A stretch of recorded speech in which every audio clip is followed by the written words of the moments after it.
I want to talk to you about something that nobody in the trading space is really talking about out loud. The reason you keep self-sabotaging is nothing to do with discipline. It's not to do with willpower, self-control, or the amount of intelligence that you have. The reason you keep screwing up your trading, the reason you keep sabotaging your trading account is for the exact same reason that your mind has been able to keep you alive for hundreds of thousands of years. And until you accept this fact, until you make this part of your reality, you're going to keep fighting your mind instead of working with it. And that's the exact reason you're going to keep failing. I always say I've been blessed and fortunate to be able to connect and work with hundreds of traders over the last few years. I've met some traders that have sticky notes attached to their monitor. They have alarms on their phones, all to remind them to stick to their rules. But without a doubt, every session comes to an end and they look back at their results and they realize they've made the same mistakes over and over again. Some people online will tell you it's because of your discipline. Some people will tell you it's because you're weak and you don't have enough self-control. I actually come to think that it's because you're a human being. Your mind is doing what it was designed to do, and we just don't understand why that is the case. In this video, I want to walk you through 3 of the biggest forms of self-sabotage and help you to understand why they happen.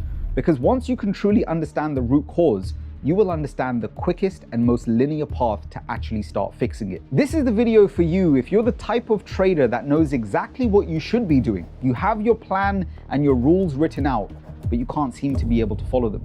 By the end of this video, I want to help you to develop an understanding and a roadmap in exactly how to fix that problem. Let's get into it. Now, first things first, something that you may have heard me say before if you're familiar with my content is that your mind is not there to help you to trade. It doesn't care about whether you make money. It doesn't care about whether you perform well in the markets.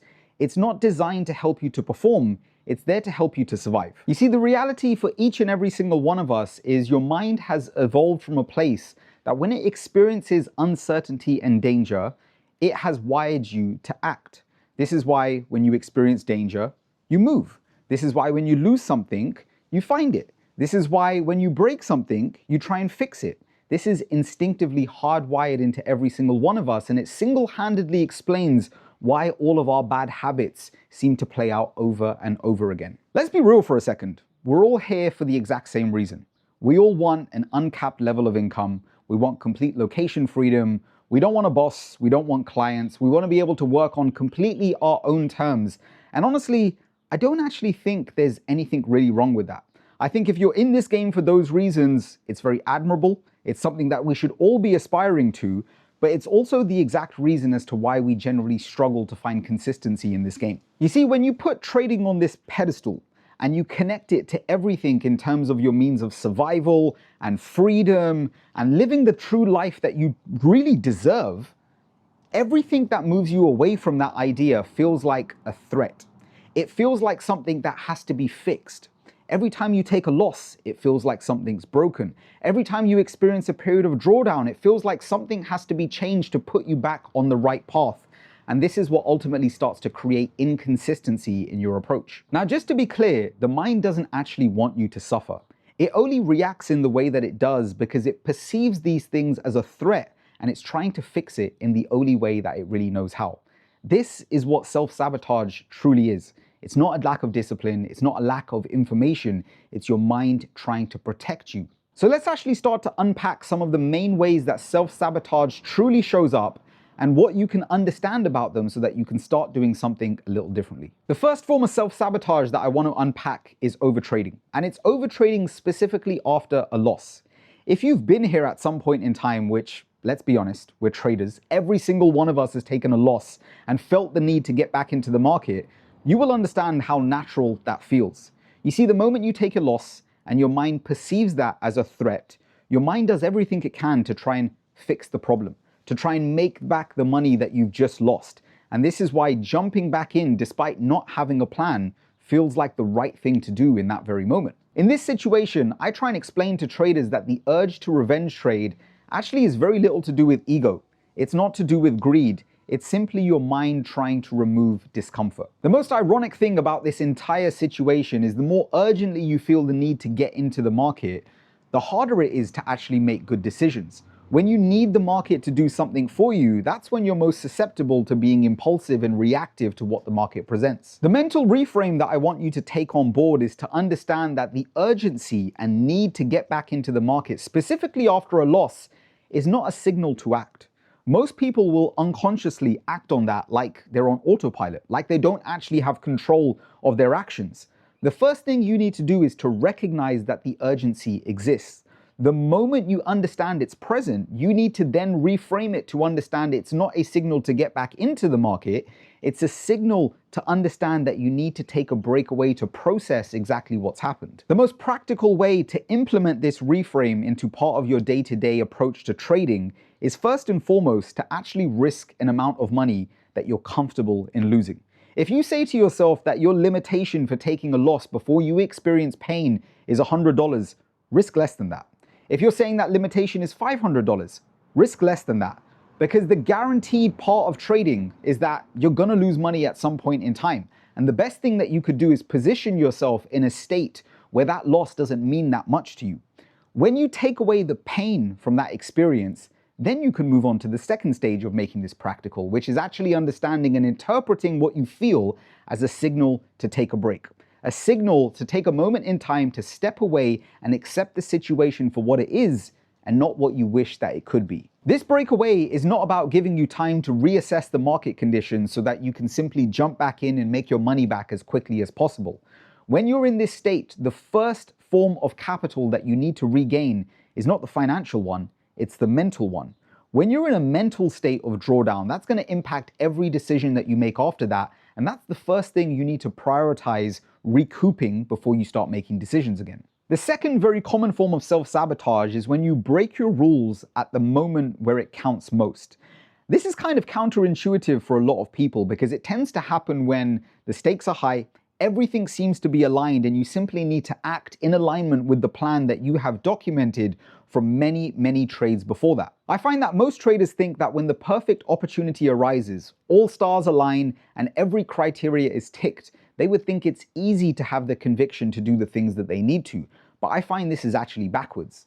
What generally happens in this moment is the pressure rises, your nervous system is operating at an elevated state, and that makes you very impulsive and reactive in that specific moment. When you're in that state, and the part of your brain that's responsible for making calm, logical, and rational decisions is easily overridden by the part of your brain that wants to be protective over you, that wants to keep you safe and remove discomfort. And in trading, that might mean the discomfort from losses, the discomfort from not knowing what's going to happen next, the discomfort from experiencing the current drawdown that you're sitting in. All of these things cause a certain level of uncertainty, and your mind is simply trying to fix that. When your mind flicks to this other mode of operation where you become more impulsive, that's where some of these bad trading decisions that basically make no sense seem to sound logical.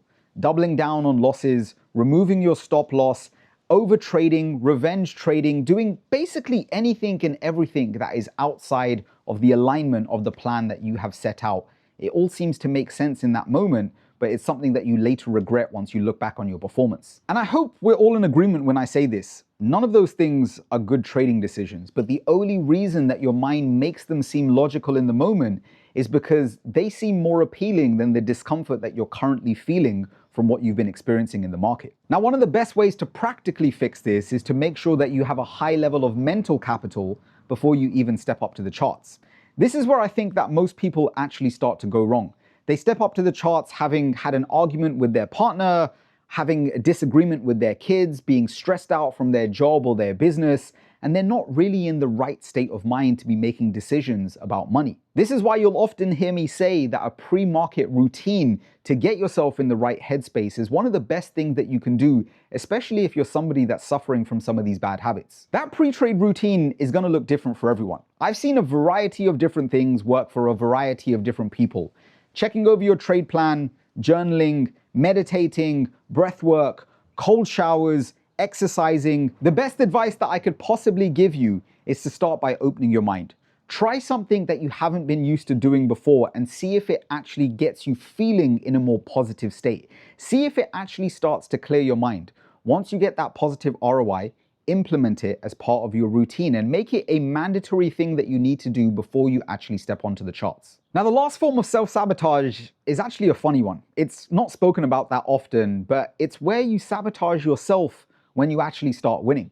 And this is probably the most ironic one because people think once it clicks, I'll be on autopilot, the markets will be an ATM, and I'll be able to print as much money as I would like.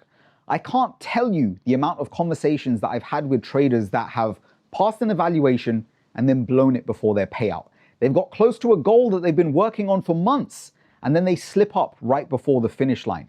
These are all very common problems because people don't have a plan of what to do to actually stay winning once they start that cycle. You can go back and you can ask that person that made the mistake, what happened? Like, you were doing all of the right things. Everything was aligned for you to win. Where did you go wrong? And they can't explain it. I find that psychologically, when you start to break this down, when we start to experience a certain level of success that is outside our realm of comfort, the mind sees this as uncertain. And when we process uncertainty, we start to see that as a threat. It's not something that we used to. The mind is taken into a new place which it has to get comfortable with. And the first few times this happens, it's gonna be a bit of a difficult situation. This is what we often like to experience and call imposter syndrome. The version of you today that is watching this has been associated with an identity. That identity represents your actions, your thoughts, your feelings, your capabilities of what is actually possible today. Now, when you start to experience results that exceed what you believe is actually possible, the mind has nothing to work from except trying to pull you back into the realm of comfortability. This is why we call it self-sabotage. Now, where most people go wrong when they practically start to try and fix this is they rely on willpower. They rely on motivation to do the right things in the moment to pull them back into alignment with the type of person that they want to become. This often fails for a lot of people because willpower and motivation, these are all very conscious things, but the things that are screwing you up are happening subconsciously. They're happening because of a program that has been written from many, many years ago, which is simply playing on repeat today. The best thing that you could possibly do to start to break this pattern of behavior is to actually start to track it. Map out what the pattern looks like. When does it start to occur for you? The more and more you can start to separate the behavior from the identity, it starts to create a certain level of detachment. And that level of awareness is exactly what you need in order to be able to start creating change. It's not an easy process. It's not an overnight fix by any means, but I promise you, it's the most linear path to finding some form of consistency in rewriting the program that has been playing out in your mind for years and years on end. If you've stuck with me, then I'm hoping you now understand that fixing these moments, it's not about a new strategy. It's not necessarily about new information. It's not about seeking something externally. It's about taking the time to sit down and reflect internally. That's where all the answers are. As always, if you're someone that's followed this video along right to the very end, let me know in the comments below which one of these forms of self-sabotage you resonate with most. Which is the one that's currently controlling you and stopping you from being the type of trader that you really want to be. The better I can understand you, the more I can tailor some of these future videos to helping you to unlock your full potential to become the trader that you are supposed to be. For those of you that want to take this one step further, I have a completely free newsletter called Mind Over Markets. Every single week, I will deliver you a free mental reframe to your inbox so that you can start your trading on the right foot. If you want to check it out, link is in the description below. For those of you that sign up, I'll see you as part of the inner circle. For everybody else, I will see you in the next video. Take care.